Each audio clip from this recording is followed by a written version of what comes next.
Olá, minha querida, como você está? Nossa leitura conjunta hoje será no dia 113 de 365. Vamos iniciar em Juízes, capítulo 1, seguindo até o capítulo 2, versículo 5. E a palavra do Senhor diz assim: Depois da morte de Josué, os filhos de Israel consultaram o Senhor, dizendo: Quem de nós será a primeira tribo a lutar contra os cananeus? O Senhor respondeu: A tribo de Judá será a primeira. Eis que entregarei a terra nas mãos desta tribo. Então os filhos de Judá disseram aos seus irmãos da tribo de Simeão: Venham conosco a herança que nos caiu por sorteio, e lutemos contra os cananeus. Depois também nós iremos com vocês a herança que lhes caiu por sorteio. E os filhos de Simeão foram com eles. Os filhos de Judá atacaram, e o Senhor lhes entregou nas mãos os cananeus e os ferezeus, e em Bezeque mataram 10.000 homens. Em Bezeque encontraram Adoni-Bezeque e lutaram contra ele, e derrotaram os cananeus e os ferezeus. Adoni-Bezeque fugiu, mas eles os perseguiram e, prendendo-o, lhe cortaram os polegares das mãos e dos pés. Então Adoni-Bezeque disse: 70 reis a quem haviam sido cortados os polegares nas mãos e dos pés apanhavam migalhas debaixo de minha mesa. Assim como eu fiz, assim Deus me retribuiu. E o levaram a Jerusalém, onde morreu. Os filhos de Judá atacaram Jerusalém e, tomando-a, mataram os seus moradores e puseram fogo na cidade. Depois os filhos de Judá foram lutar contra os cananeus que habitavam nas montanhas, no Neguebe e na Cefelá. Também atacaram os cananeus que moravam em Hebrom, cujo nome antes era Quiriate-Arba, e derrotaram Sesai, Aimã e Talmai. Dali, os filhos de Judá marcharam contra os moradores de Debi, que antes era chamada de Quiriate-Sefé.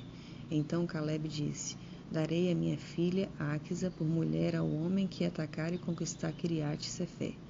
Quem conquistou a cidade foi Otiniel, filho de Kenaz, o irmão de Calebe, mais novo do que ele. E Calebe lhe deu a sua filha Áquisa por mulher. Esta, quando foi morar com Otiniel, insistiu com ele para que pedisse um campo ao pai dela. Quando ela desceu do jumento, Calebe lhe perguntou: O que é que você quer?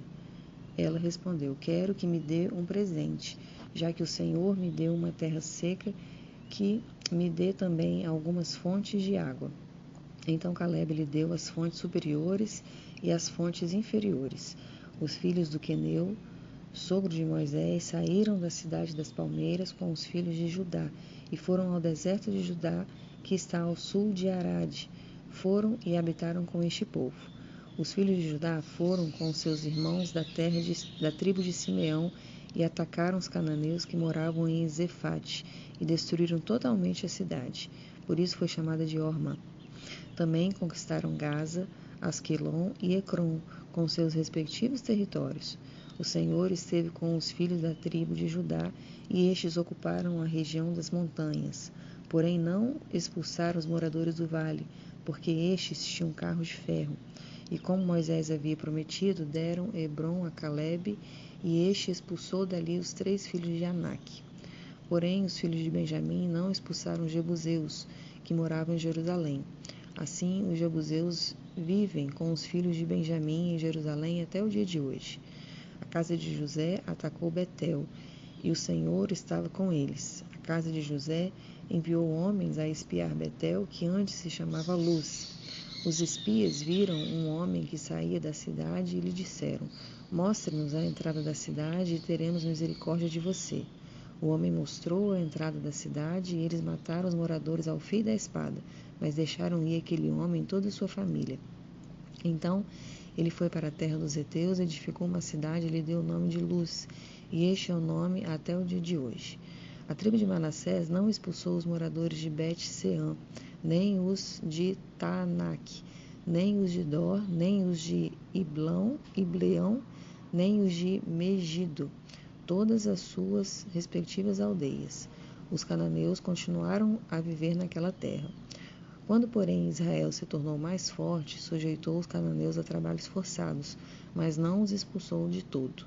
A tribo de Efraim não expulsou os cananeus, moradores de Gezer. Assim, continuaram a viver com eles em Gezer. A tribo de Zebulon não expulsou os moradores de Quitron, nem os de Naalol. Os cananeus continuaram com eles, sujeitos a trabalhos forçados. A tribo de Asser não expulsou os moradores de Aco, nem os de Sidom, os de Alabe, os de Aquisibe, os de Elba, os de Afeca e os de Reobe. Os asseritas continuaram no meio dos cananeus que moravam na terra, porque não os expulsaram. A tribo de Naftali não expulsou os moradores de Bet-Semes, nem os de Bet-Anate, mas continuou no meio dos cananeus que moravam na terra. No entanto, os moradores de Bet-Semes e Bet-Anate ficaram sujeitos a trabalhos forçados. Os amorreus levaram os filhos de Dan a se retirar para as montanhas e não os deixavam descer ao vale. Os amorreus conseguiram permanecer nas montanhas de Eres, em Ai-Jalon e em Saalabim. No entanto, a mão da casa de José prevaleceu e os amorreus foram sujeitos a trabalhos forçados. O território dos amorreus ia desde a subida de Acrabim e desde Sela para cima. O anjo do Senhor foi de Gilgal a Boquim e disse: Eu tirei vocês do Egito e os trouxe à terra que, sob juramento, havia prometido aos seus pais. Eu disse: Nunca invalidarei a minha aliança com vocês. Quanto a vocês, não façam nenhuma aliança com os moradores desta terra. Pelo contrário, derrubem os seus altares. No entanto, vocês não obedeceram à minha voz. O que é isso que vocês fizeram? Por isso também eu disse: Não expulsarei estes povos da presença de vocês. Pelo contrário, eles serão seus adversários, e os deuses deles serão uma armadilha para vocês. Quando o anjo do Senhor acabou de falar essas palavras a todos os filhos de Israel, o povo levantou a sua voz e chorou. Por isso aquele lugar foi chamado de Boquim, e ali ofereceram sacrifícios ao Senhor. Vamos seguir agora na leitura de Lucas, capítulo 21, a partir do versículo 29, seguindo até o capítulo 22, versículo 13. E diz assim: Jesus ainda lhes contou uma parábola, dizendo: Olhem para a figueira e todas as árvores. Quando veem que começam a brotar, vocês mesmos sabem que o verão está próximo. Assim também, quando virem acontecer essas coisas, saibam que está próximo o reino de Deus. Em verdade lhes digo que não passará essa geração sem que tudo isso aconteça. Passará o céu e a terra, porém as minhas palavras não passarão. Tenham cuidado para não acontecer que o coração de vocês fique sobrecarregado com as consequências da orgia, da embriaguez e das preocupações deste mundo, e para que aquele dia não venha sobre vocês repentinamente, como uma armadilha, pois sobrevirá a todos os que vivem sobre a face da terra, de toda a terra. Portanto, vigiem o tempo, orando, para que vocês possam escapar de todas essas coisas que têm de acontecer e para que possam estar em pé na presença do Filho do Homem. Quando Jesus ensinava todos os dias no templo, mas à noite saía e ficava no monte chamado das Oliveiras. Jesus ensinava todos os dias no templo, mas à noite saía e ficava no monte chamado das Oliveiras. E todo o povo madrugava para ir ao encontro dele no templo, a fim de ouvi-lo.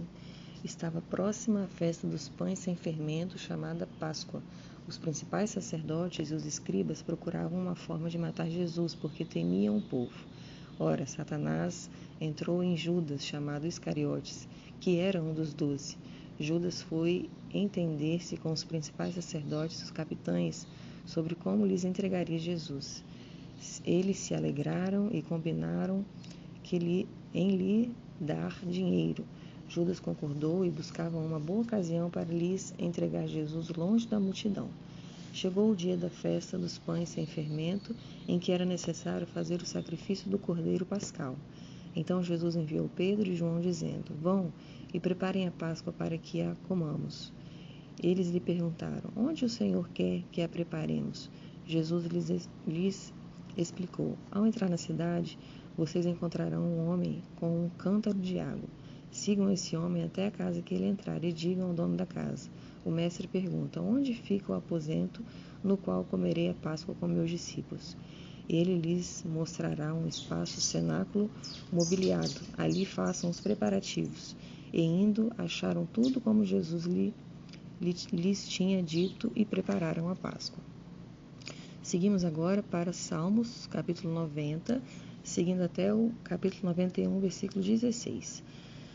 Senhor, Tu tens sido nosso refúgio de geração em geração. Antes que os montes nascessem e Tu formasses a terra e o mundo, de eternidade a eternidade Tu és Deus. Tu reduz o ser humano ao pó e dizes, voltem ao pó, filhos dos homens. Pois 1000 anos aos teus olhos são como o dia de ontem que se foi e como a vigília da noite. Tu os arrastas na torrente, são como um sono, são como a relva que floresce de madrugada. De madrugada viceja e floresce, à tarde murcha e seca, pois somos consumidos pela tua ira e pelo teu furor conturbados. Puseste as nossas iniquidades diante de ti, e sob a luz do teu rosto os nossos pecados ocultos. Pois todos os nossos dias se passam na tua ira, acabam-se os nossos anos como um breve pensamento. Os dias da nossa vida sobem a 70 anos, ou, em havendo vigor, a 80. Nesse caso, o melhor deles é canseira e enfado, porque tudo passa rapidamente e nós voamos. Quem conhece o poder da tua ira e a tua cólera, segundo o temor que te é devido? Ensina-nos a contar os nossos dias, para que alcancemos coração sábio. Volta-te, Senhor, até quando estarás indignado? Tem compaixão dos teus servos. Sacia-nos de manhã com a tua bondade, para que cantemos de júbilo e nos alegremos todos os nossos dias. Alegra-nos por tantos dias quanto nos tem afligido, por tantos anos quantos suportamos a adversidade. Aos teus servos apareçam as tuas obras, e a seus filhos a tua glória. Seja sobre nós a graça do Senhor nosso Deus, confirma sobre nós as obras das tuas mãos. Sim, confirma a obra das nossas mãos. Aquele que habita no esconderijo do Altíssimo e descansa à sombra do Onipotente, diz ao Senhor, Tu és o meu refúgio e a minha fortaleza, o meu Deus em quem confio. Pois ele livrará você do laço do passarinheiro e da peste perniciosa. Ele o cobrirá com as suas penas, e sob as suas asas você estará seguro. A sua verdade é proteção e escudo. Você não terá medo do terror noturno, nem da flecha que voa de dia, nem da peste que se propaga nas trevas, nem da mortandade que assola ao meio-dia. Caiam 1000 ao seu lado e 10.000 à sua direita, você não será atingido. Somente os seus olhos você contemplará e verá o castigo dos ímpios. Você disse, o Senhor é meu refúgio, você fez do Altíssimo a sua morada. Nenhum mal lhe sucederá, praga nenhuma chegará à sua tenda, porque aos seus anjos ele dará ordem ao seu respeito, para que guardem você em todos os seus caminhos. Eles o sustentarão nas suas mãos, para que você não tropece em pedra alguma. Você pisará o leão e a cobra, com os pés esmagará o leãozinho e a serpente. Deus diz, porque a mim se apegou com amor, eu o livrarei. Eu o protegerei, porque conhece o meu nome. Ele me invocará e eu lhe responderei. Na sua angústia eu estarei com ele, eu o livrarei e o glorificarei.